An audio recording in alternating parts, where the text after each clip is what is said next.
महसूस करती। मगर यही बात गांव के अमीर ताजिर को बिल्कुल नागवार गुजर रही थी। वो सोचता, मैंने अपनी जिंदगी मेहनत से अनाज के गोदाम भरे, ऊंटों के काफिले बनाए, दौलत जमा की, मगर फिर भी लोग मुझे चाहने की बजाय इस फटे हाल मुसाफिर के पीछे भागते हैं। अगर यही हाल रहा तो मेरी इज्जत मिट्टी में मिल जाएगी। उसके दिल में हसरत, जलन और घमंड तीनों ने जगह बना ली। एक दिन ताजिर ने अपने नौकरों को बुलाया और कहा, इस दरवेश को गांव से निकाल दो।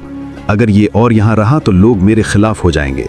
इसकी बातें सुनकर सब मेरी दौलत को बेकार समझने लगे हैं। नौकरों ने दरवेश को मस्जिद के बाहर से पकड़कर ताजिर के हवेली तक खींच लिया। गांव वाले ये मंजर देखकर इकट्ठे हो गए। ताजिर ने दरवेश से कहा, अय अजनबी, तू कौन है जो मेरे गांव में आकर लोगों को बहकाता है? तेरे पास है ही क्या? ना दौलत, ना घर, ना खेत, ना अनाज, और फिर भी लोग